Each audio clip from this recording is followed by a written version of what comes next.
नमस्कार दोस्तों, स्वागत है आपका अपने चैनल भक्ति वैष्णव में। आज की इस वीडियो में हम बात करेंगे उत्पन्ना एकादशी कब है, तिथि और शुभ मुहूर्त क्या रहेगा, उत्पन्ना एकादशी की पूजा विधि क्या है और आध्यात्मिक महत्व के बारे में।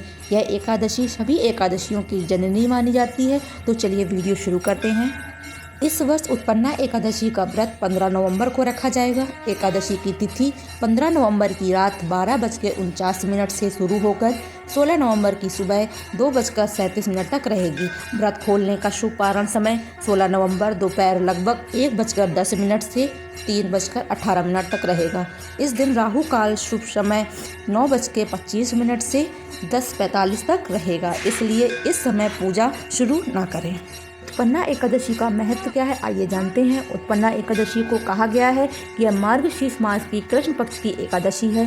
शास्त्रों के अनुसार उत्पन्ना एकादशी माता का जन्मदिन माना जाता है। कहा जाता है कि इस दिन व्रत करने से पुराने पापों का नाश होता है और जीवन में नई ऊर्जा और आध्यात्मिक प्रगति का मार्ग खुलता है। यह व्रत मोक्षदायी और जीवन में सात्विक बनाने वाला माना गया है। उत्पन्ना एकादशी की पूजा विधि क्या है, आइए जानते हैं। सुबह जल्दी उठकर स्नान करें, स्वच्छ वस्त्र पहने और व्रत का संकल्प लें। सुबह पूजा स्थल को साफ करें और भगवान विष्णु या श्री कृष्ण की मूर्ति स्थापित करें। पंचामृत और स्वच्छ जल से अभिषेक करें। तुलसी दल, पीले फूल, धूप, दीप और नैवेद्य अर्पित करें। दिन भर अनाज और दालों का सेवन ना करें। फलाहार या साधारण सात्विक भोजन लें। रात में जागरण करना अत्यंत शुभ माना जाता है। अगले दिन द्वादशी को पारण के समय दान पुण्य करें और व्रत का पारण करें। जो भी व्यक्ति उत्पन्ना एकादशी की पूजा विधि और सच्चे मन से प्रार्थना करता है, उनको मोक्ष की प्राप्ति होती है और भगवान विष्णु की कृपा प्राप्त होती है।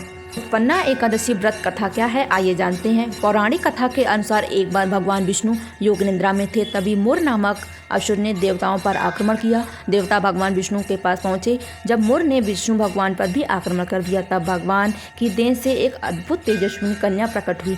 उस कन्या ने मूषासुर का संहार किया। भगवान विष्णु प्रसन्न होकर कहा, तुम्हारा नाम एकादशी होगा और जो भी तुम्हारा व्रत करेगा उसके सारे पापों का नाश होगा, और इसी कारण यह व्रत सभी पापों के नाश करने वाला व्रत माना गया। तो दोस्तों, शास्त्रों में कहा गया है कि जो भी व्यक्ति उत्पन्ना एकादशी का व्रत करता है उसे हजारों यज्ञ और दान पुण्य का फल प्राप्त होता है। यह व्रत शरीर, मन और आत्मा तीनों से शुद्ध करता है। यह व्रत न केवल पापों का नाश करता है बल्कि जीवन की शांति, समृद्धि और मोक्ष प्रदान करता है। इस दिन गरीबों को भोजन, वस्त्र दान करना भी अत्यंत शुभ माना जाता है। तो दोस्तों, यह थी उत्पन्ना एकादशी की संपूर्ण जानकारी। आप भी इस व्रत को श्रद्धा और भक्ति से करें और भगवान विष्णु की कृपा से अपने जीवन में सुख, शांति और समृद्धि प्राप्त करें। दोस्तों, अगर आपको मेरी भक्ति से भरी वीडियो अच्छी लगी हो तो कृपया मेरे चैनल को लाइक, शेयर और सब्सक्राइब जरूर करें। आपके हर क्लिक पर भगवान विष्णु की कृपा और भी अधिक बरसे। जय श्री हरि। अगले वीडियो में फिर मिलते हैं।